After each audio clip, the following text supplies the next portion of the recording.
At 7:56 on the morning of December the 7th, 1941, Japanese aircraft swooped down over Hawaii. Their target? The US Pacific Fleet at anchor in its base at Pearl Harbor.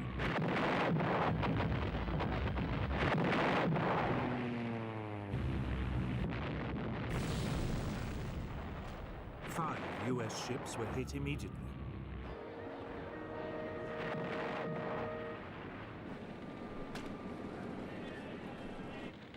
A few minutes later, more Japanese aircraft joined in.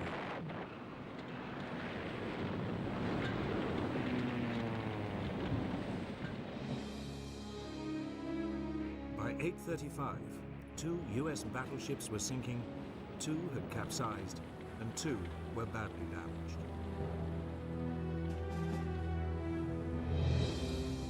A 7th battleship, the Nevada, slipped her moorings and was heading out to sea when she too was caught and forced to beach.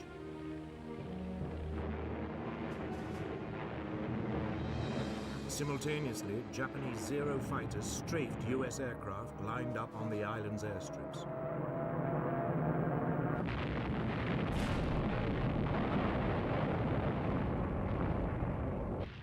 They also shot up nearby army barracks.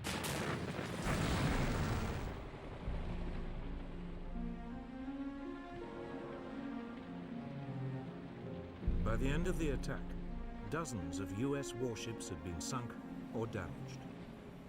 188 aircraft were also destroyed.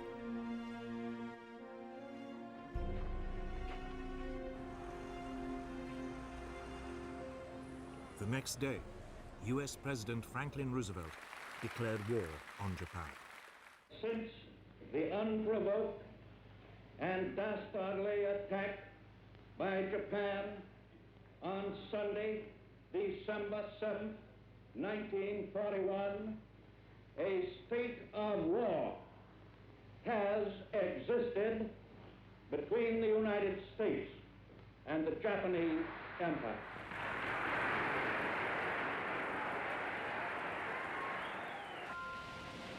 The stage was set.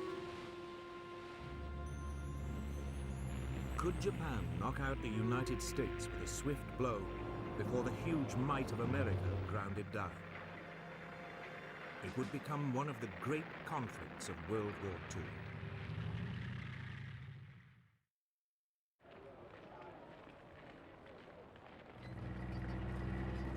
Japan's first steps towards war had come in August 1940. Capitalizing on France's defeat in Europe, it seized control of air bases in the north of the French colony of Indochina. It was looking for a quick and easy expansion of its empire.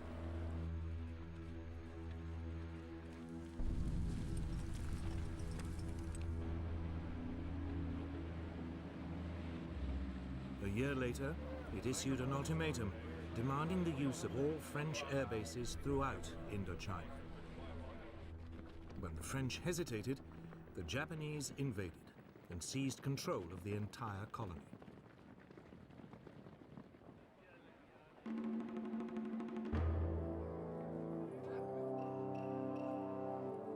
Japan felt the consequences almost immediately.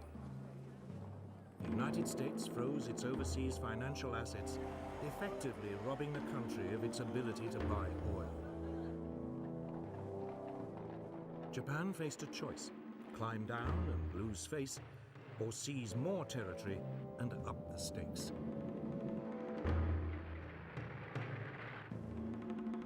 For a new Japanese government, under the aggressive General Hideki Tojo, there was no question about which course to take. Japanese army and navy commanders were told to prepare for a swift war to occupy all the far eastern territories controlled by Britain, France, the Netherlands, and the United States. The country was expecting a swift victory.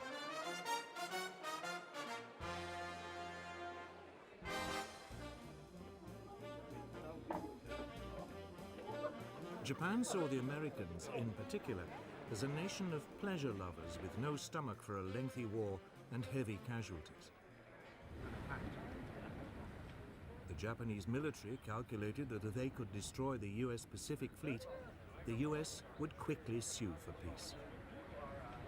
It was now that they decided to attack Pearl Harbor.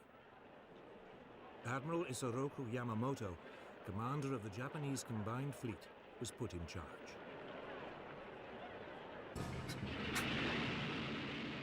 He had 10 battleships, 10 aircraft carriers, and the world's most advanced naval aircraft.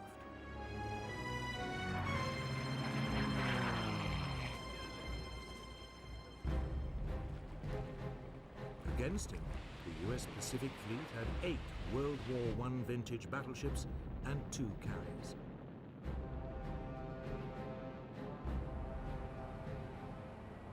Yamamoto planned the attack with great care.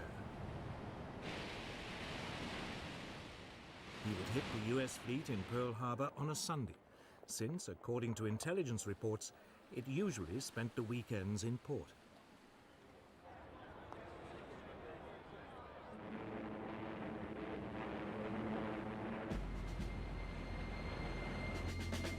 In total radio silence, the Japanese strike force gathered in Tankan Bay, in the northerly Kuril Islands.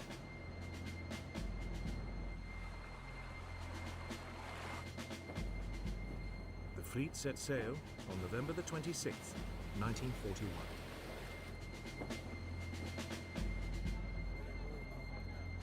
Meanwhile, as a decoy, Japanese negotiators arrived in Washington to discuss a possible Japanese withdrawal from China.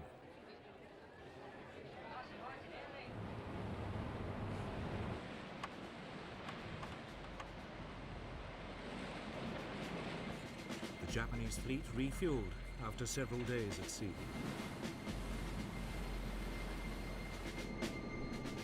3 days later, it was off Hawaii. The Americans were still blissfully unaware that anything was wrong.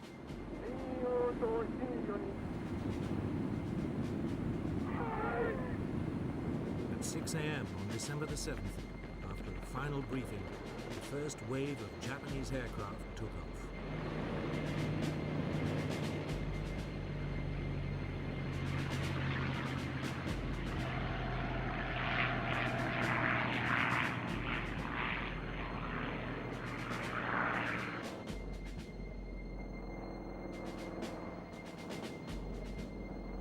As the Japanese aircraft dived into the attack, US personnel was still just stirring on a fine Sunday morning.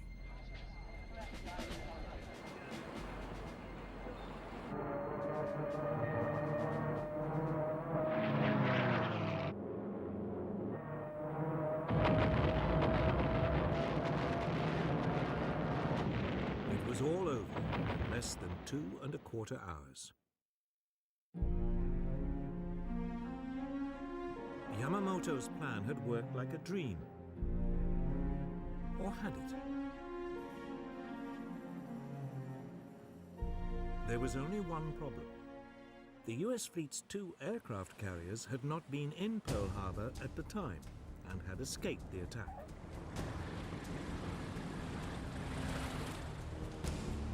Yamamoto's main aim of crippling the US Pacific Fleet had only partially succeeded.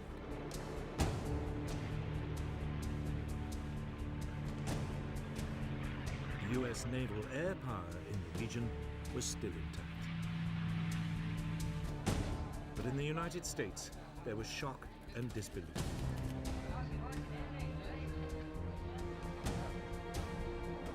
It quickly turned into a mood of fury and determination.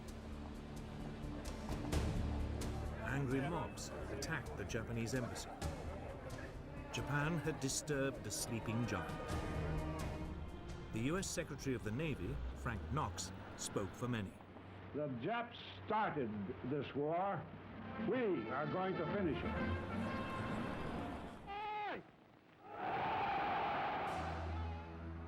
Yet before the US could mobilize its full strength, the Japanese were to inflict more humiliating defeats on the Western Allies.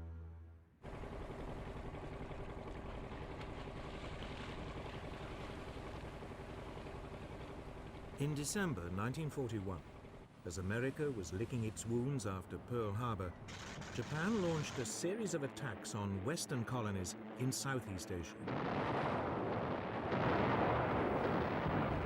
It thought it had knocked out America.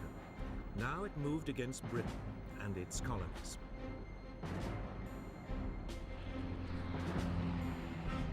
The first to be hit was Malaya, where a Japanese force came ashore in the northeast of the country.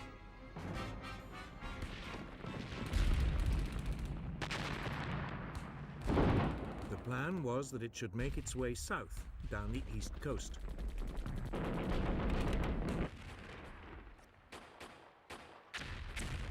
The invasion force was met by a contingent of British Indian troops. But after a day of fighting, they were brushed aside.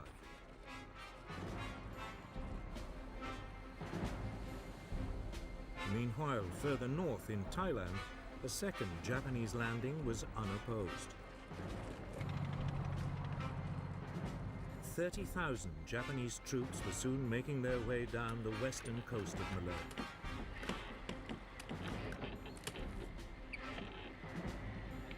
The target of the two groups, Singapore, the center of British military and political rule in the Far East.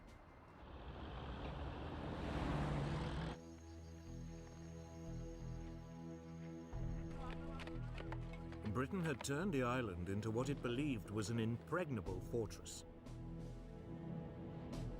But all the guns pointed south, out to sea. The Japanese were approaching by land from the north.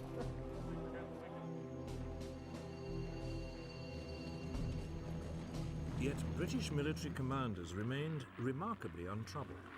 They didn't rate the Japanese as fighting men and believed the Malay jungle was, anyway, virtually impassable.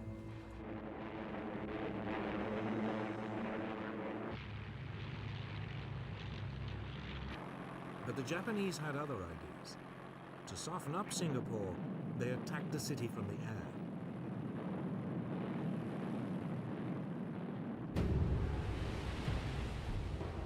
Britain sent the new battleship Prince of Wales and a battlecruiser, Repulse, to attack Japanese troop convoys. They were met by Japanese bombers.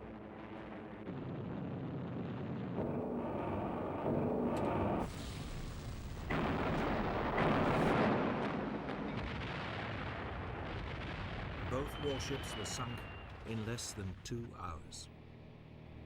Almost 1,000 of their crew were lost. It was the greatest British naval disaster of World War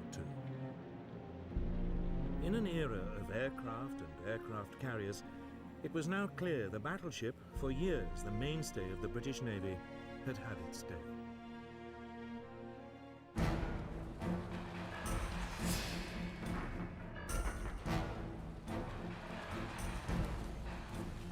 Back on land, the Japanese continued to head south towards Singapore. On January the 11th, 1942, Kuala Lumpur was captured. The British forces fell back and withdrew to Singapore.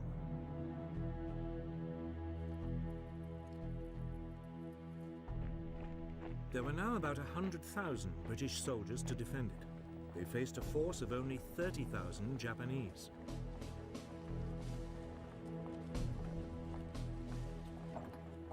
Even without their big guns, the British should have been able to hold out.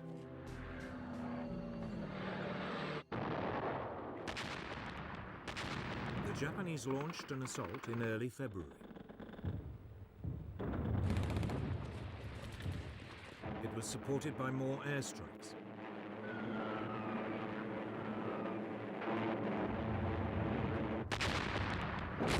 The British defense was soon reduced to chaos.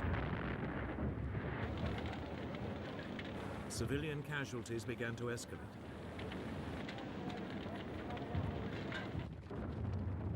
Four days later, the Japanese had pushed through the last of the British defensive lines.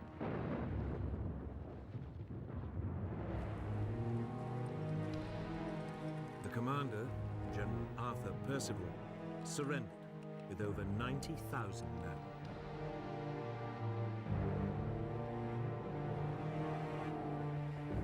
Never in the history of the British Army had a commander in charge of such a large force had to surrender, and to an enemy general whose force was outnumbered more than 3 to 1. Britain's 200-year-old power and prestige in the Far East had been wiped out in just 10 weeks. But it wasn't the only disaster.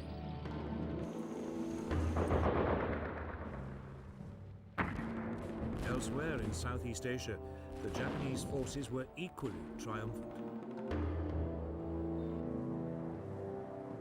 The British garrison in Hong Kong fought for 2 weeks before succumbing to a Japanese invasion.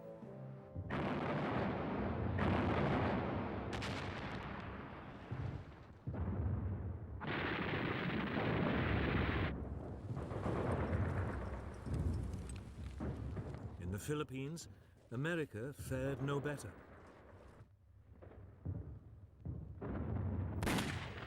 Here, a preemptive bombing raid caught large numbers of US aircraft neatly lined up at Clark Field.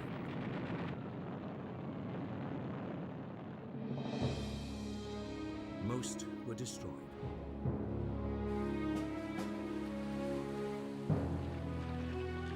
Two days later, with US air power virtually non-existent, Japanese troops began to land.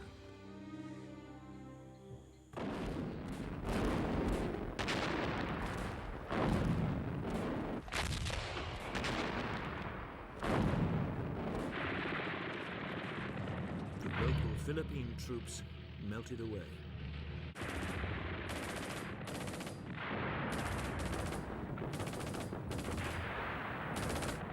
The Japanese advanced rapidly. 10 days later, Manila was captured.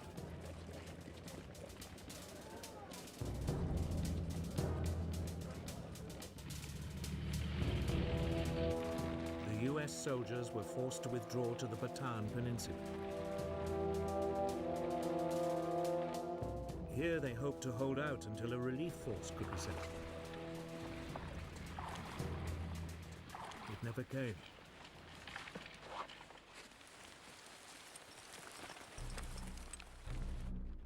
On April 3rd, 1942, Japanese troops launched a major assault on US positions. After 4 days heavy fighting, they broke through.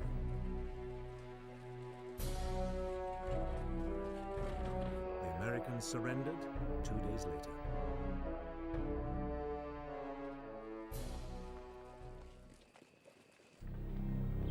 That left just one British colony in the region, Burma. In early 1942, Japanese forces pushed into the south of the country. The British defenses had been utterly neglected. There were only some 15,000 men defending the country. They were no match for the Japanese.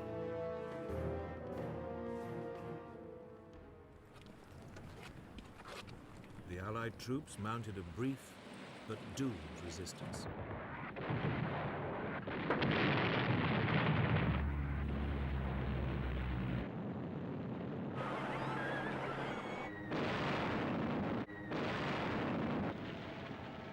Less than 2 months after invading Burma, the Japanese had seized the capital, Rangoon. 8 weeks later, the British had been pushed entirely out of the country. In just under 6 months, the Japanese had seized control of the whole eastern rim of the Pacific. Their Oriental blitzkrieg had been swift and crushing. Yet already, there were warning signs that they were not as powerful as they appeared.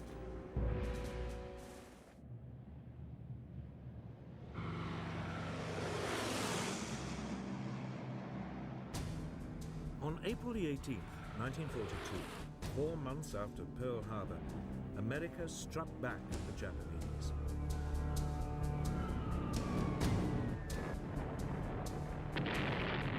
US bombers flying low over Tokyo dropped bombs on the city close to the Emperor's Palace. Others struck Yokohama, Kobe, and Nagoya. The raid, authorized by President Roosevelt himself, was daring in the extreme.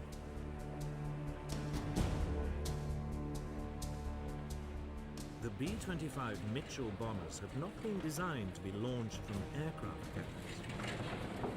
They barely managed to lumber off the deck of the USS Hornet, which had brought them to within 700 miles of the Japanese capital.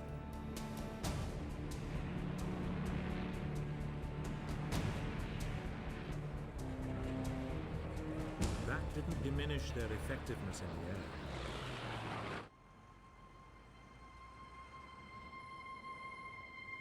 In Japan, the raids caused profound shock. After their runaway successes of the past 4 months, they had never expected an attack on their homeland.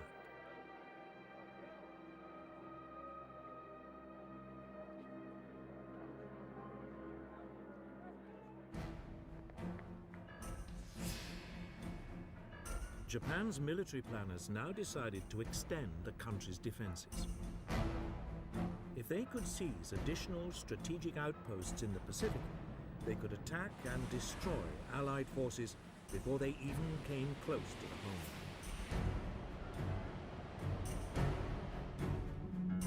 Japan already controlled much of the Chinese coast, Southeast Asia, and the Philippines. They had also seized the Dutch East Indies. Now they decided to strike south and attack Papua New Guinea and the Solomon Islands, and east to take the island of Midway in the middle of the Pacific. It would mean the homeland was surrounded by a string of fortified positions. Yet even as Japan was planning its move, its operations were severely compromised, though it only realized this after the war. The United States had broken its military and diplomatic codes.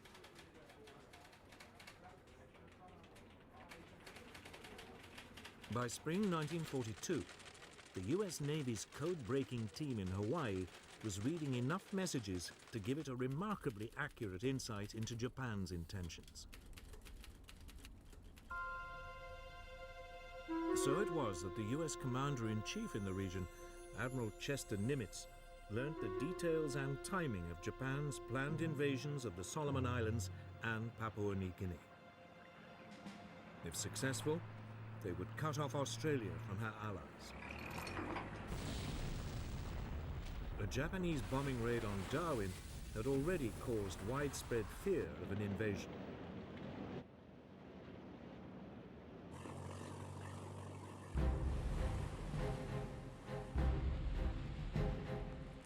In early May 1942, the Japanese plan to widen its defensive perimeter was launched.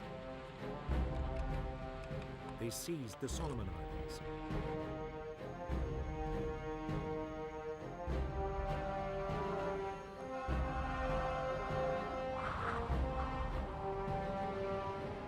Two days later, the Japanese carrier force entered the Coral Sea in preparation for the main assault on Papua New Guinea.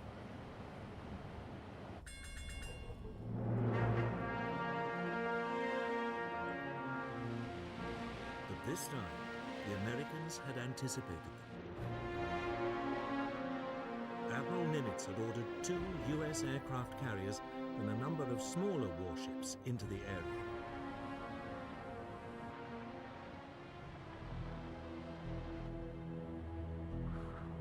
For 2 days, the rival fleets searched for each other.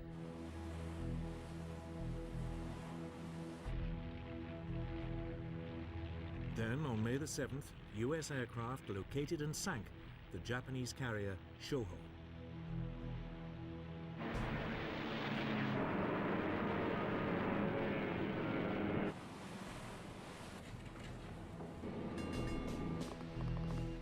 Battle of the Coral Sea was underway.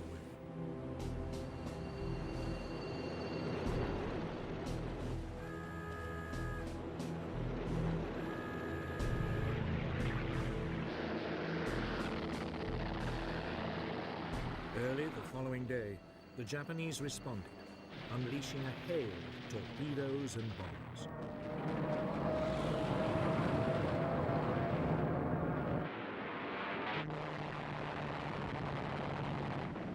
To begin with, the U.S. aircraft carrier Yorktown managed to avoid the Japanese torpedoes.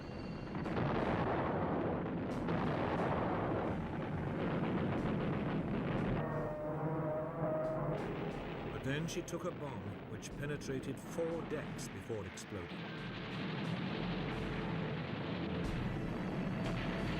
37 men were killed.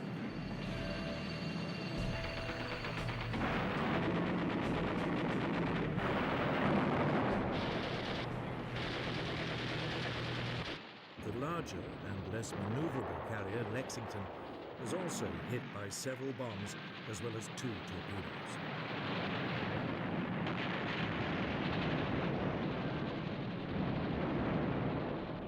She developed a heavy list to port.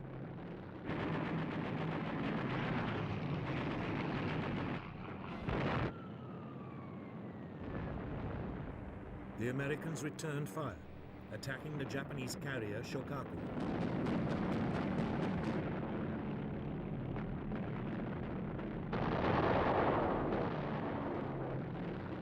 The first U.S. raid was blunted by Japanese Zero fighters, which forced the U.S. Douglas Devastator bombers to drop their torpedoes too far out. All the torpedoes missed.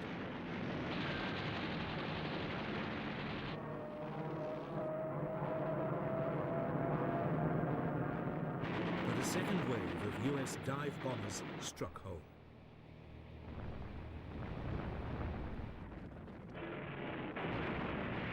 The Shokaku's deck was so badly damaged, she could no longer be used by aircraft.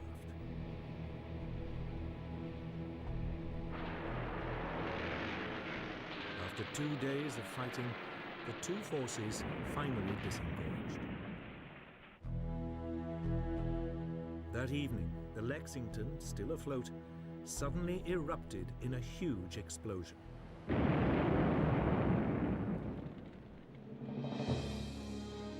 There had been an undetected leak of aviation fuel that had caught fire.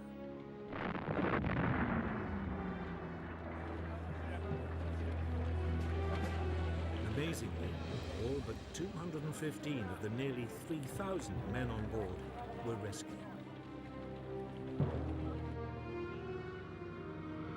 Later that evening, an American torpedo scuttled the burning hull.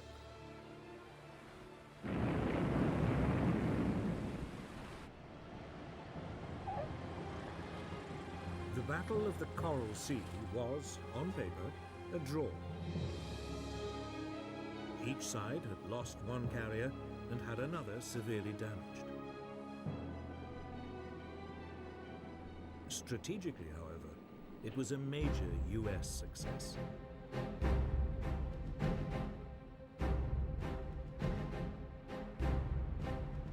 It had prevented the Japanese from seizing more territory, and it had stopped them from isolating Australia.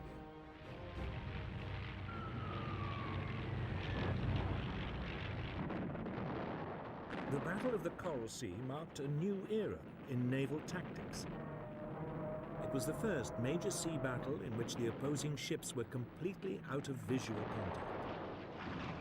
It was fought, instead, by aircraft flying from carriers.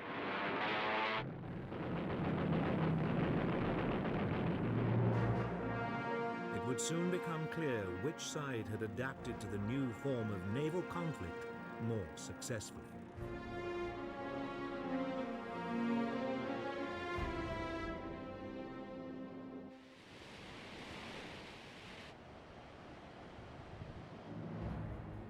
By the late spring of 1942, Japan and America were deadlocked. Japan needed a quick victory, if it was not to be ground down by the huge resources of the United States. In mid-May, it began its next move. US codebreakers reported Japanese plans for a new attack. It would be on Target AF, somewhere in the mid-Pacific. The problem for the Americans was that they had no idea where Target AF was. Could it be a reference to Midway Island near Hawaii? An ideal jumping-off point for another attack on the American fleet in Pearl Harbor. The code-breaking team suggested a way to find out. The US Air Base on Midway was instructed to send an uncoded message reporting problems with the island's water system.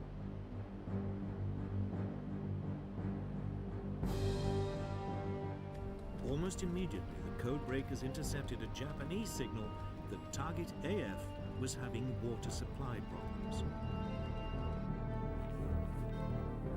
Admiral Chester Nimitz now knew exactly where the enemy would strike.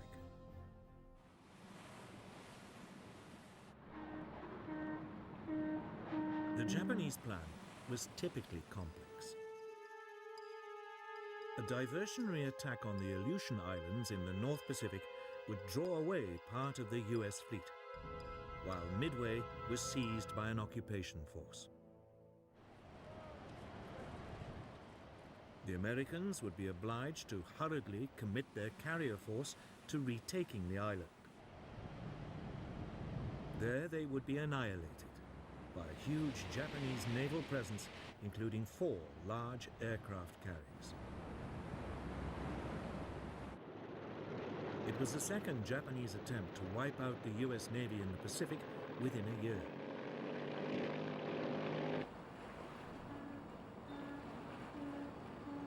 Forewarned, the American carriers left port and moved to a position where they could ambush the Japanese.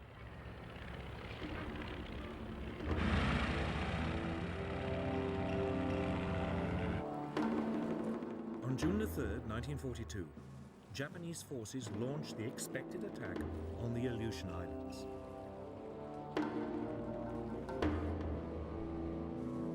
Nimitz didn't respond.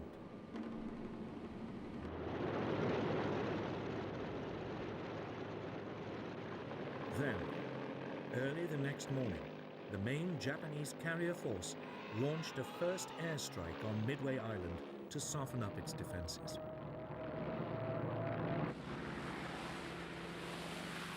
US warplanes from the island intercepted them.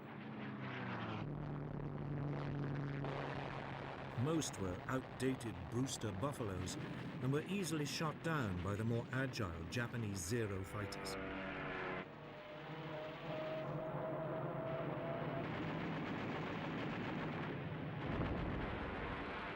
But the Japanese attack had been blunted. Midway's defenses had not been broken.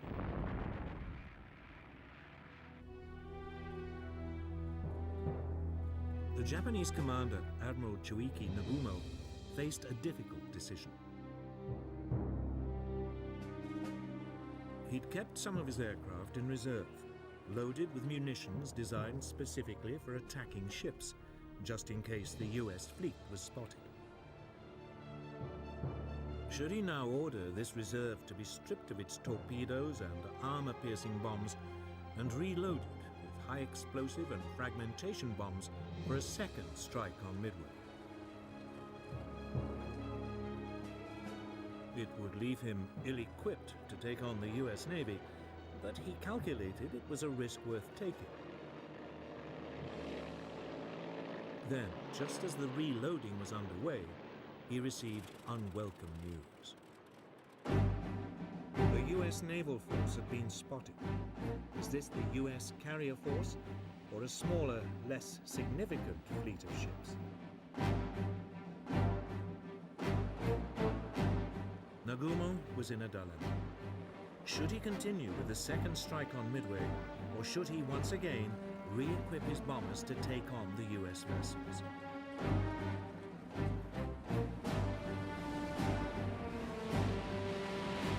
Nagumo decided to gamble. he would push ahead with the second strike on Midway. His hope was that when the bombers returned, there would still be time to rearm them to take on the US ships. Even as he weighed the odds, the Japanese carriers were attacked by US bombers.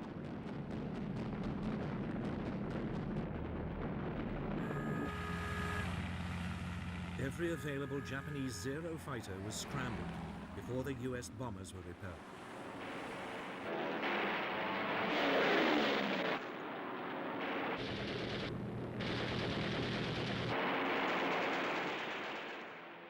Then came another report from reconnaissance planes. The US force did indeed contain aircraft carriers. Nagumo was, once again, on the spot. His aircraft were halfway through reloading, but the US carriers were a much more important target. He took a second gamble. He decided to change their weapons yet again to attack the US force. But while he did so, his ships would be sitting ducks. Almost immediately, they came under attack from low-flying US torpedo bombers. But they were old and slow and attacked without fighter support.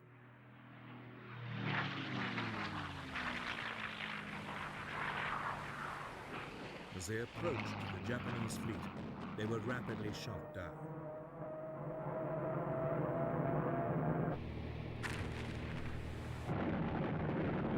For a brief period, it looked as though Nagumo's gamble had paid off.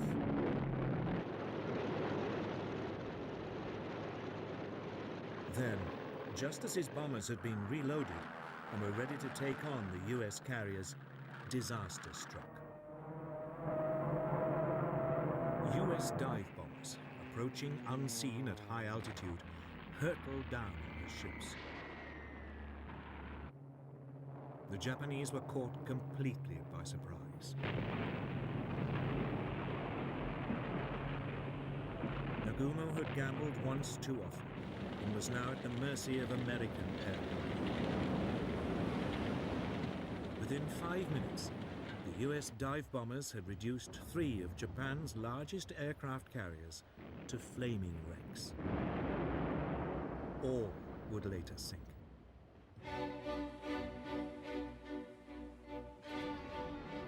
The fourth carrier, the Hiryu, had been masked by a rainstorm, and that afternoon mounted a desperate counterattack.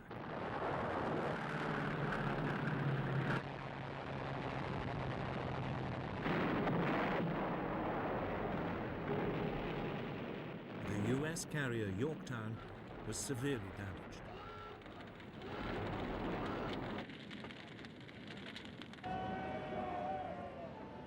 It was torpedoed by a Japanese submarine several days later.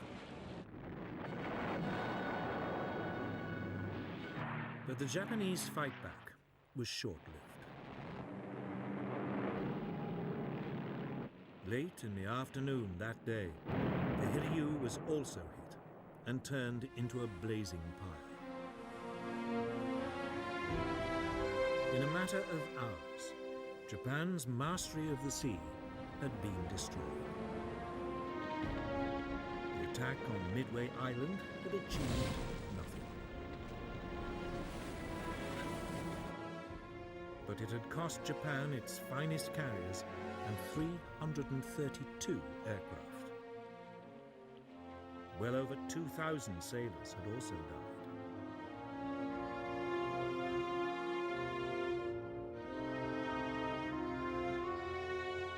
America now ruled the waves in the Pacific. Yet Japan was still undefeated on land and a powerful, threatening force in the air. In the coming months, it would try to maximize these advantages.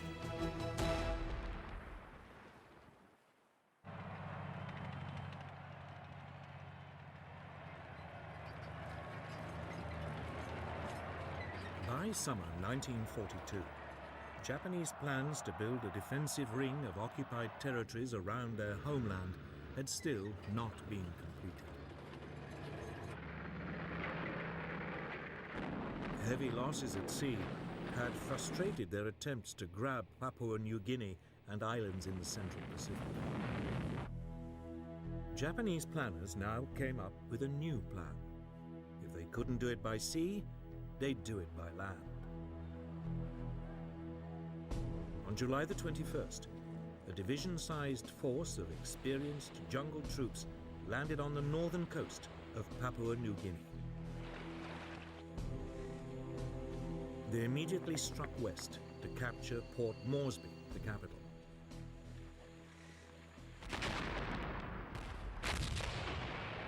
Progress was swift at first. The small Australian defence force was completely outnumbered.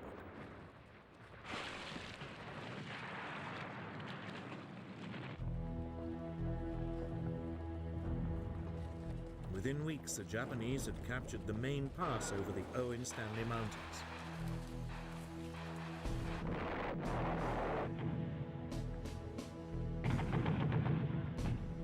They then halted to await reinforcements before the final push on Port Moresby.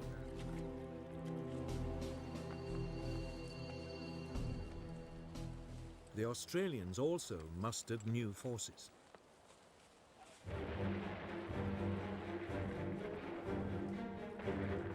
When the Japanese moved off again, they now met much stiffer resistance.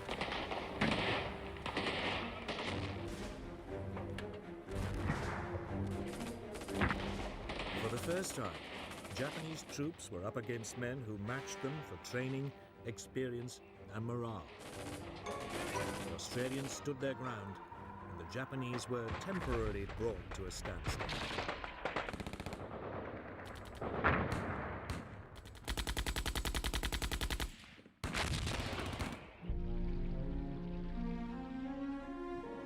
But conditions in the jungle were appalling.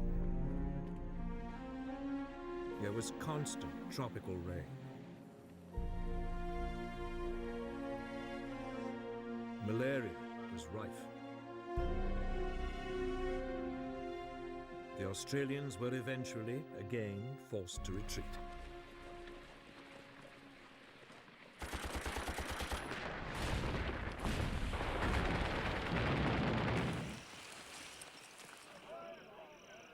After 2 months of grim fighting, the Japanese were within 30 miles of Port Moresby.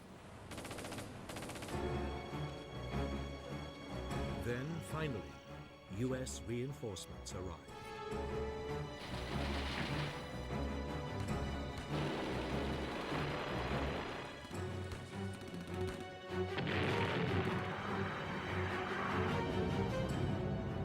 Through September and October, the Japanese were, in their turn, forced back.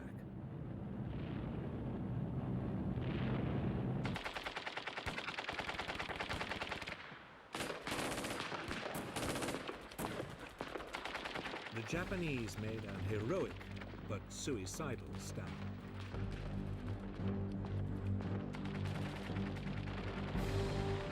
Many chose to die fighting rather than surrender.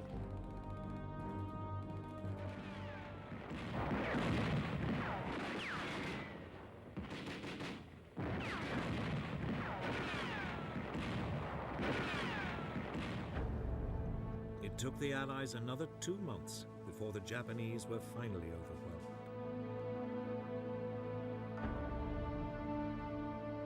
It had been a bloodbath.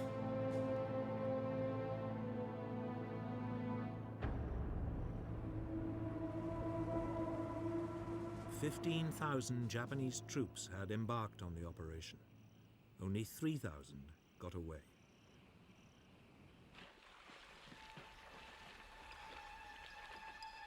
The Japanese were in trouble. They'd lost at sea. They were now rapidly losing the initiative on land. American military might was asserting itself.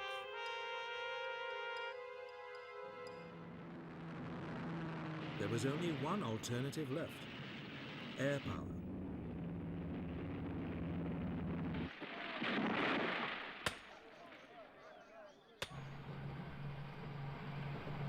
Through the summer of 1942, Japanese engineers began building a string of airstrips across the Pacific.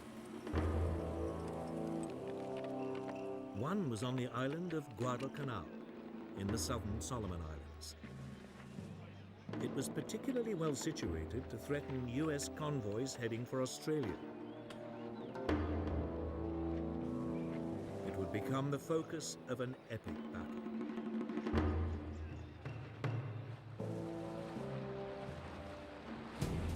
In July 1942, an amphibious force of US Marines invaded the island. They landed without resistance.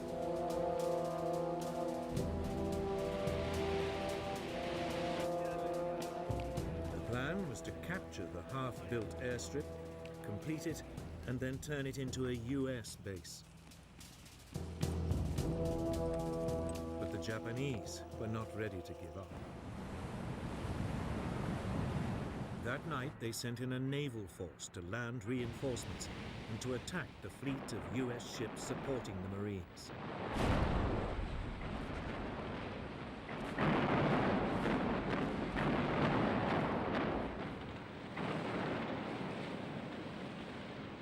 In a dazzling display of night fighting, the Japanese cruisers sank 4 Allied warships and drove the rest out to sea.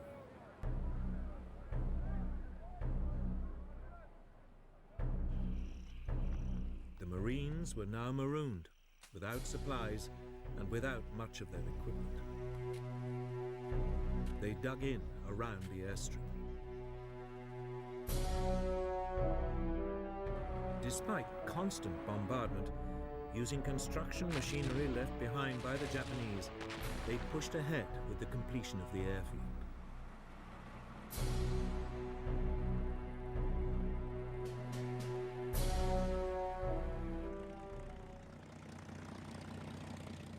Two weeks later, a group of US Wildcat fighters and dauntless dive bombers flew in. They were not a moment too soon.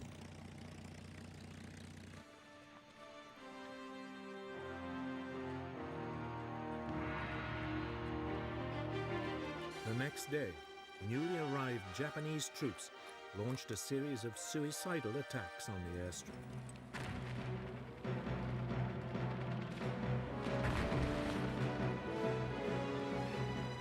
Over the following months, wave after wave of fanatical troops were thrown into the battle.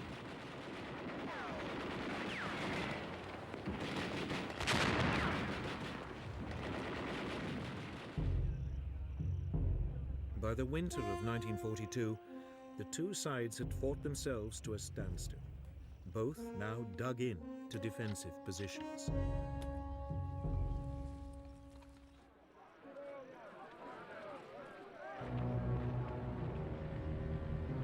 Then, in December, the exhausted US Marines were replaced by fresh troops.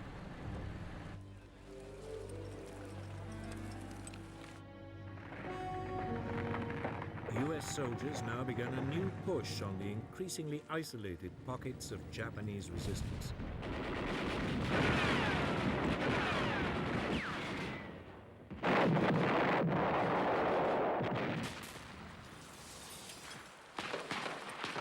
By early February 1943, the Americans had finally won control of Guadalcanal.